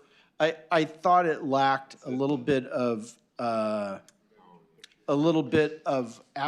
bigger picture of what our obligation is, which is, hey, we are the water supplier, we develop sources, we make sure it's safe, and we provide it to all of our customers and for the growth in population and the growth in industry, and just a little bit less like a hostage letter. Yeah, understood, and that picture is not me, by the I was way. gonna say, man, that's a good looking, they got your right side there, Nick. You're a But good-looking guy. that's an example, it's, I didn't write it, so we will update it. and your I comments thought are that good. picture was the before picture, and then the water crisis hit, and now we have the That after was the day, picture. that was the day he arrived at the city, is that picture. Look at me now, yeah. Okay, just to make it clear, on Got it. item number 19, recommending the changes to the introduction, is that something that the team could work on? It's Yeah, I mean, Nick. right, yes, we will go and we will update that. Yeah, it needs a hard scrub anyway, you know. Yeah, all right. All right. Item number 20, well field is not clearly shown. That is to page 5. I don't know, Esteban, if you have the graphic on hand.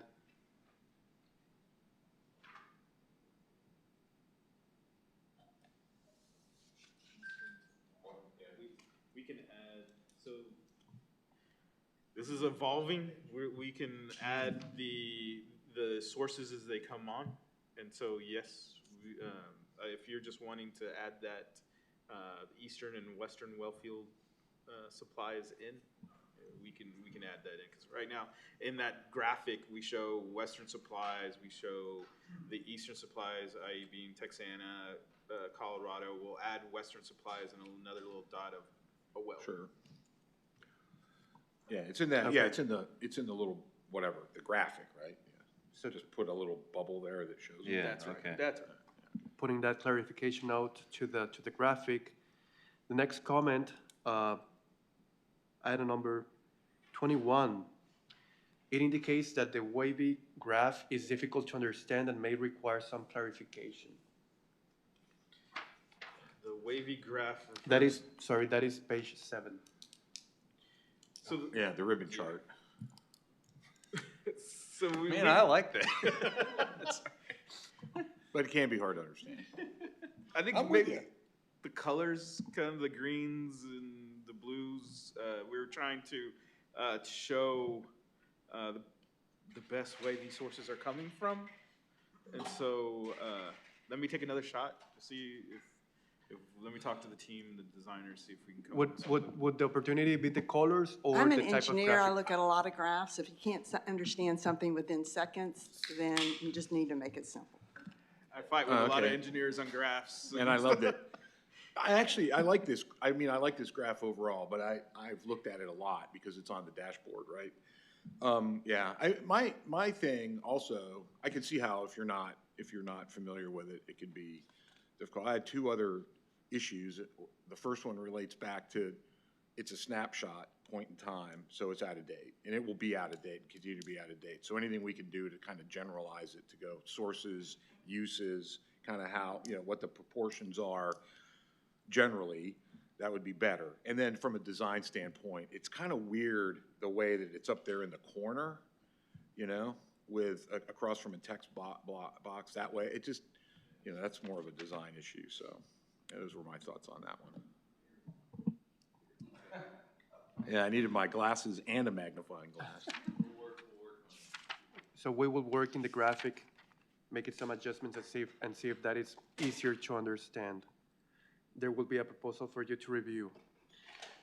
Item number 22, page 15, related to section 2.7, recommends requiring industrial and commercial users to report specific conservation actions, quantity saved, and timelines. I guess my only question is, what do we mean by commercial users? Because is that like a individual shopping center, or is that like a high-rise? What would you consider as commercial? Yeah, that's a good point. Maybe we should just make it like anybody that uses over so many million gallons per day or something. Yeah. Just the high-end users. And Gail, what did you want them to do? Like So, specifically? so summer's coming up, we're gonna hit 130 million gallons per day. And, you know, you're not gonna get it from residential. So what's industry, what are the big end users gonna do? And then I guess my follow-up would be is, even though there's, so like Sandpat is not a industry, right? But then they sell it to industry, so how do you classify it to where it covers, because they're technically gonna be a high volume user, 40 million gallons a day, right? But are you gonna ask Sandpat Water District to figure it out, or are you gonna ask who they're selling it to figure it out? And then, I'm just I think it has trying to to find be the clarity. whoever you've sold it to, they still have to show within their people, because otherwise it's gonna get too much for the city to deal with in the future. But I think if you're just saying, have something that they're accountable once you hit a certain level of use, that's what you're trying to say, is that that's within the plan, that they have to show once they use so much water that we know how they're gonna conserve water at certain times. Is that what So- you're asking? So I think that's what we wanted to do, is get more in the meat. Once we finished this plan, is to talk about those issues. But I think that's more in the drought contingency plan, because that identifies the triggers that Right. they're following in a sense. Now, they might be doing things in the interim, like RO systems or, you know, other things, but they're gonna run the water to the capacity that their business requires for them to be successful every day, I would think. And they have been, and how do you go back and ask people to report daily, monthly, yearly, or is that gonna be new users that come on the system moving forward? and my So- question was, it says request mandatory, so are we requesting, or are you, we're gonna recommend that it is mandatory, right? So are we just gonna ask nicely, hey, if you can, would you? They probably won't if they don't have. Well, to. that's beyond the conservation component. Right. That's what I'm saying. But do we put something in the conservation plan where it's recommended that certain volume water users show that, I mean, their contingency plan for different levels? I mean, just as a very broad statement, within the conservation plan, does that strengthen it any? I think it's in the weeds a little. I would bit. ask Yeah. Mallory to comment on behalf of the San Patricio Municipal Water District. Man, you've been quiet over there. You're like, I don't want anybody to know I'm from San Pat. So whatever changes are made with this group with a conservation plan, we will reflect in our plan as well. So our industries will, you know, follow the But- same. But I guess the slippery slope is we want to conserve water, right? But we have to, in a sense, use water, because if you don't use water, then the operational department is going to be in such a budget deficit, you know? So, I mean, there's that balance of, you don't want to all of a sudden tell the large industrial users to, you know, conserve 20 million gallons a day, and they put in this massive RO system, and then they don't buy 20 million gallons a day, and then their operation department has to shrink by 20%. You can't even operate the way you've been operating. I mean, the fixed cost doesn't go away, so there's that balance. I don't know, personally, I think this is more of a drought contingency requirement or things that are already in the drought contingency. I don't think it's in the conserving side, because I think they conserve because years ago they did all, and he can probably speak to it more, but they did all those things to, you know, use their water 2, 3, 4, 5 times. You're doing great. Keep going. No. I listen to you I like it when every week. when my job gets easier because Yeah. people understand what's going on. Yeah, there's a lot here, especially when you get into mandatory reporting. Again, all of the facilities are different, and the other complicating factor is that you've got facilities here and the refineries are the best example, that are direct competitors with one another. and what their contingency plans are, what their thinking is about how they're going to streamline their operations and cut back water use and whatnot. Those are business confidential kinds of decisions, right? There's a competitive advantage that they feel on their strategies to do things. Yeah. And so this has come up in the past, and you're gonna get a lot of pushback and reluctance to get into that level of detail for just like, oh, just so for general public knowledge and assurance that they're in fact conserving water and doing their best. You know, again, the market is the best incentive that we've got going for us right now in terms of conserving water and driving efficiency, because around here, water is a very expensive process input for them, and they make commodity products. And so they're constantly looking at ways to reduce the amount of water that they need, the amount of electricity that they need, because those utilities are expensive here relative to other places. Now, there are other advantages to being here, which is why they're here. But anyway, we can talk about that more later. I mean, I fully expect, you know, given the email that Michael sent, that we'll have an opportunity to talk about that in a future meeting. And I would leave with this. I mean, I think just what industry's done recently, you don't have to get in the nuances of how much they've invested in pipelines, but to reduce their dependency on drinking water, they've gone to the reuse. So in a sense, that's another way they've stepped up to conserve, you know, on their side.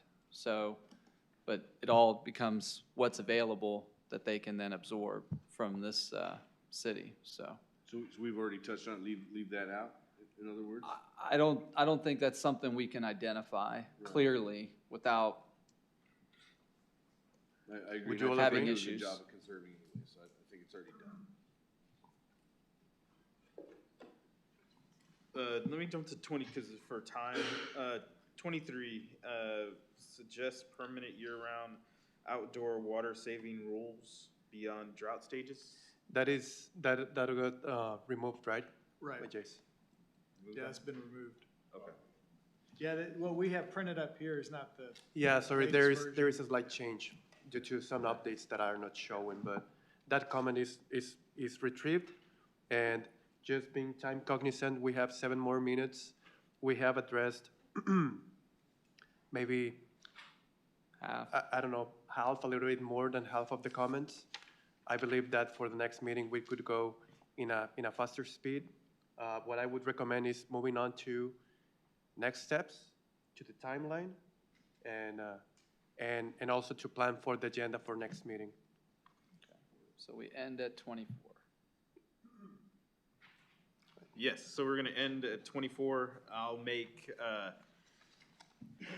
take the comments, the suggestions, let me go back to the team, let me create the document with the red lines so we can see what was added to it, and then the team will then send it to y'all before the meeting, and then we can discuss it again at this meeting. Okay. So I'd like to make a motion, or for Bob's purpose, a suggestion, that we incorporate Andy's notes in the next agenda items. Are you're referring to what I circulated in the second memo? Yes. So, you know, there's a worthy debate on the floor as to what the mission of this committee is, and I certainly respect, and I believe everybody here believes that it's our absolute first priority to get this document done in a manner that's acceptable to the city and such. I think there's several questions that exist that are important to discuss, that are certainly at the top of the mind of people who are paying attention to the water situation and are top of mind to the general community. You guys, I'm sure, saw that second memo with questions that I had. It basically was, you know, can there be an early emergency called? What does that, you know, represent? There's the pricing tiers and how that would interact with conservation. There's what is the mechanism of curtailment, and then there's the sort of how good is the forecast that we have of we're gonna run out of water in June 2027. So those are the elements of it. You know, when people talk about conceptually, does the authority of this committee get expanded? At least for me, that's what I had in mind. So, you know, to the extent we finish our business, that's what I'd like to talk about.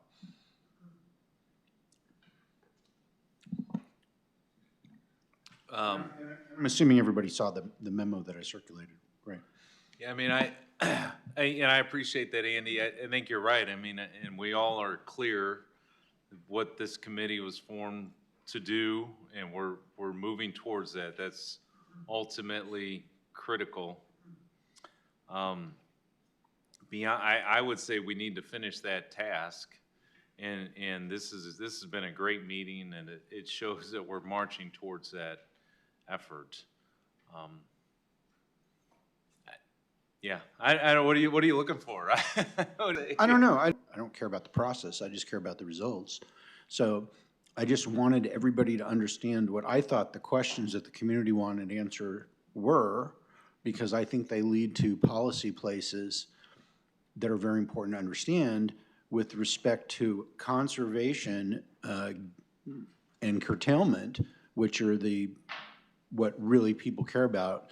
Even though this document is very important and necessary, and we will follow through with our obligation to deliver it, no doubt, in an unimpeded manner, that other aspect is higher on people's priority list. So you're saying you want the committee to, when we're done, shift to a whole different committee altogether? No, I don't know what I want. All I'm saying, it was a cry for help. There are these issues that are out there that people want answers to. I want them for myself. I want them as a committee member. I want them as a member of the public. I don't care who, how, what, or when they get out there. I'm not saying that we debate the answers to those things or are the source of the policies that corrects those things. I'm just saying, I think those were the questions that people want answered, to have a handle on how deep is this problem. Well, I mean, we can discuss like the contingency plan, we're talking about, right? We can discuss it when we're done here, but it's not necessarily gonna have any teeth. Yeah, I was gonna say, We're after that. I think that staff has allowed us to, you know, discuss those type of topics related to this document, but I think ultimately that has to be a council action.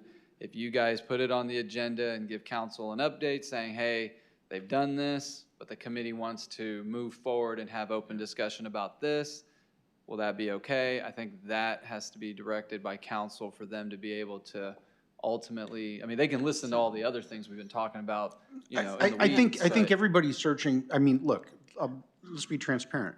There's a 3-signature memo out there that says this committee should, incarnation should be expanded to do something. And nobody has defined what that something is. I'm not trying to define what that something is either. I'm just trying to say people want answers to commonly asked questions, and I think the vehicle of the committee is the way to get it asked. So you're basically talking, what is curtailment gonna be when it comes, right? Yeah, there's two aspects. Sitting here today, there's two aspects I'd like to know. One is if there is, 3 aspects. One is, look, I think the rules of the road for curtailment is everybody gets curtailed pro rata, right? That seems to be state law, right? Yep. Plus or minus, right? Yep. Well, if that's the answer, then I think it ought to be put out there that if and when curtailment happens, that's how it's gonna get done, right? Now, that then puts incredible pressure on Nick to say, how the hell do I take a system that was designed to distribute water and re-engineer it to be a system that curtails water? There's not an off switch, there's not a somewhat switch, there's not a dial I can turn, right? So what is the physical mechanism by which you're gonna do curtailment if curtailment is gonna happen? Fees. Maybe so. What are the fees and? Yes. Go ahead. But I like the conversation, but again, I think to the point that is in the DCP. Yeah. Drought contingency plan to those mechanisms. It's not in the contingency plan. It is not. In the when you look at the emergency level, you get into Dude. decisions, you get to decisions that Council needs to has make. decisions where they have an option to stop permits or It's very, implement very surcharges. detailed until you get to what is curtailment looks like, and then it says, we'll figure it out when and if we get there. So if I could just add a couple of quick things, because really the next thing I want to make sure we hit is when is our next meeting. But let me just make a couple of comments, Andy. First, I hope everyone knows that there's a weekly water supply update memo that goes out every week. And I hope knock on wood, I like to think everyone reads it. Also, I give a weekly water supply update at council. Say I watch it. It's been requested that I do that every council meeting, and we've been doing that. Couple of things, just quick definitions. Level one water emergency is defined by the date where we are 6 months away for not having enough water to meet our demand. That doesn't mean we have no water. It means we don't have enough water to meet our demand. And how you calculate that date? Well, that's even harder. The only question I have for that, not to cut you off, is you said meet the demand, right? Demand can be anywhere from 80 to 140 million gallons a day, right? Mm-hmm. So if that demand, to meet the demand, let's say we hit curtailment in November, you've got to curtail an X amount based on winter demand. And if we don't get rain, we don't get new water supplies, we don't get anything, right? Then you hit a different level of curtailment if you're in the summer, right? I'm just wondering. And I'm sure Bob's people want to know, if curtailment happens, what is the base level of allocation they're entitled to? I'm sure that question's been asked. So to both of your points, it is extremely complicated, and it's also, and I'm glad you brought it up, Andy. We have 100,000 connections, right? You don't go and turn everyone down, so there are decisions. So there's a question as to even if you can comply with the state requirements. If you got to do it pro rata, and we all agree that it's a bunch that the distribution system and the branches you're on and how you take the water, and do you take it on 1 meter or do you take it on 10 meters, how that all happens, you may not even be able to do a pro rata curtailment. So the curtailment, again, and you guys said it's got to be across the board, right? Mm-hmm. It's got to affect every single entity. We are working to meet with various entities, right? Think school districts, think hospitals, right? Everyone's got to understand. None of this is easy. None of this, I don't have every answer in the world for you, but I'm just trying to provide some basic information now. I understand. I think if you say it's complicated and I can't provide any answers because we don't know how this is going to get done, that's the answer into its own right. So I'm not trying to paint you into a corner. I'm trying to bring attention and a spotlight to the reality of the situation. And I'll take it even one step further because of the reality is complicated. And that is, no matter if you use your absolute best efforts and perfect insights and knowledge and execution, somebody's ox is going to get gored, as they say, in the curtailment process, and the city will be sued because somebody thinks they got too much or not enough water or things like that. I mean, it's going to get ugly. That's just what is on the back end of curtailment. And I'm not saying that that's a defect or a default in your ability or the delivery or the whatever. I'm just trying to assess reality as I see it, ask if that's real or imagined, and then if it's real, say, well, what's the plan then? It's a different committee, I think. It may be a different committee. I'm just asking the question in an expanded authority to ask the question to get the answer. I'm not saying what we do about it. We definitely need, and I really want to move to setting, I want to make one more comment, then I really want us to set up our next meeting. My comment to all of that is to take a close look at what council has been able to do this year. They have made tremendous efforts to move towards adding additional water supply, and timing is ultimately critical. So we can't let up. We've got to keep moving forward. That's my last comment, and I'll let Jose you talk about picking the next meeting. Right. So I would just like to make a comment, John. So the city council has a 3-signature memo about expanding what our committee does. And so we'll know more about that on Tuesday. So it will touch into things that Andy is talking about. And that'd be fine, that'd be great, but I'm just saying for the purpose of what the committee actually is at this now. current time. Right. Okay. So until there is. So we need to be ready by, because that will happen before our next meeting, so it should be incorporated. Well, we've been here since 11. Time is limited. At the very beginning of the meeting, we all agreed that our number one charge is to get this done. And I would reiterate to everyone, our number one charge is to get this done. And if we can't slow down on this, we just can't. And I think we're Let's just get asking it great done. questions that the same individuals are listening to and taking into consideration. What I would recommend is next meeting, get through the next items that are here, have open discussion, finalize this, let council take their action, but for the next meeting, not assume what council's action is or isn't, but finalize this. And if there's, instead of having 4 meetings or 3 meetings, this might turn into 10 meetings, but the topic changes. But at least we get this passed, because that's what we were here for, in a sense. Is there a possibility at the next meeting, if we gotta go past 2 hours, we can go, actually show up to the next meeting? I've been in these meetings past 2 hours with these guys. It doesn't get any fun. But can we actually, No, I know what hammer you down mean. and get it done? We could set, actually get it I've been done? in meetings with these guys up to 4 to 5 hours, and by the 3rd hour, nobody's engaged, half the people's left, it gets tiring. I'm in a lot of these meetings. That's when with everything these gets guys. done, dude. Huh? That's when everything gets done, because then they Wow. just vote to accept and But we we move want on. it right. We want it right the first time. That's just my recommendation. So, more frequently if we think that would help. I think he's probably got a good point. Maybe we don't need to extend these hours, but maybe we should be meeting more.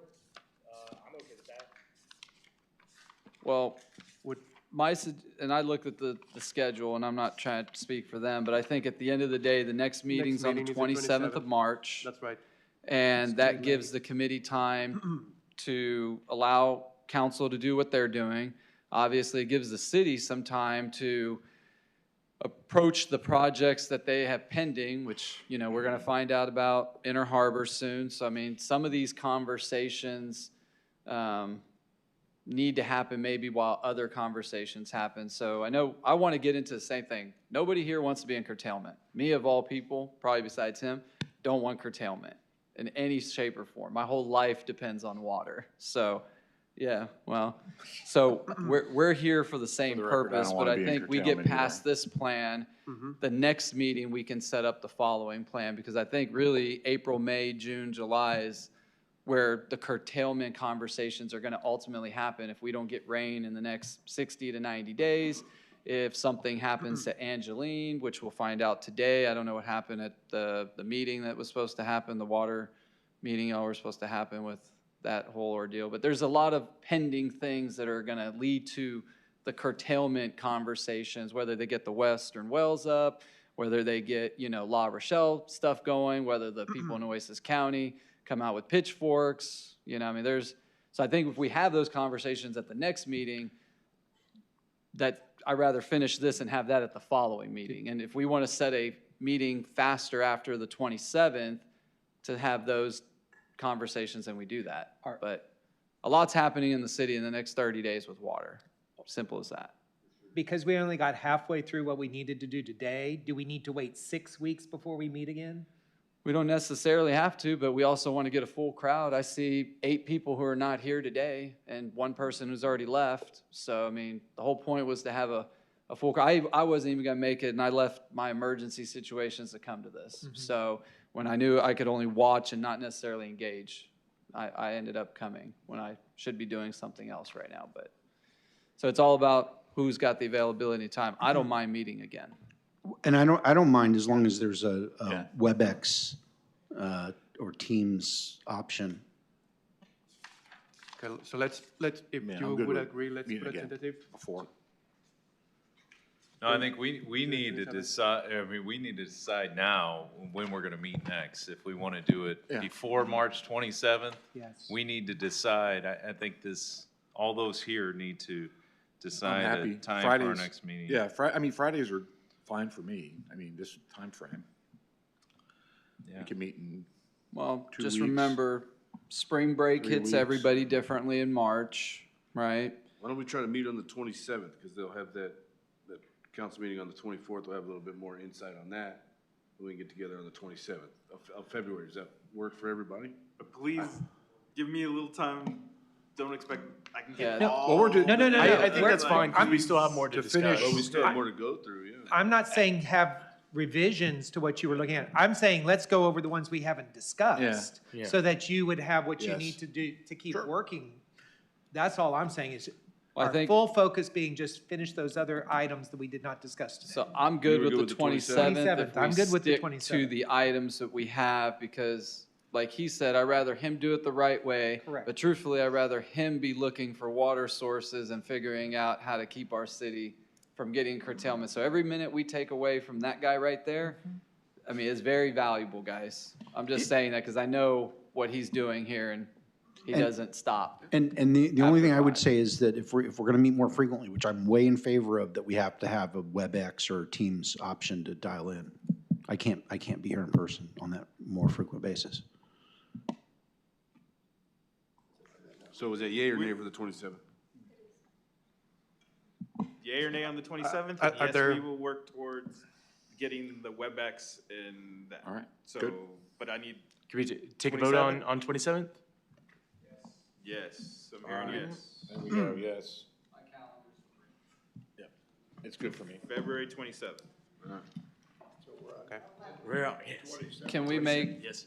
so if we're gonna do that just because we're all business people and have other things going on, if we're adding the 27th now, can we identify that the following meeting is gonna stay on March 27th, where we're not, because I think we'll finish these, then we gotta give them 2-3 weeks to fix these, and then set an agenda for the larger conversations. So we really shouldn't have another meeting in between, the 27th and the following 27th. Yeah, that's fine. Agreed. Gives them plenty of time to finalize the Yeah. draft, right? Yes. Yeah, fair. And if you can just send out an invite now for the 27th for this meeting and the March meeting, just so everybody's got it in their calendar, Yes. that would be great. And put out the catering order. Yes, we'll send out the invite. I have one last comment, so I'm sure it'll come up, but I would like to say that this committee is fully committed to updating and getting the conservation plan done, and we all know that that is our first responsibility. Does anybody have an issue if I say that? Are we all in agreement with that point? That's why we're here. Okay? All right. I just think we could talk about things faster. With all due respect, I think we could roll through things faster. Okay, We can do. very good. I motion Andy to be the moderator next time. Okay. Thank you. Meeting adjourned.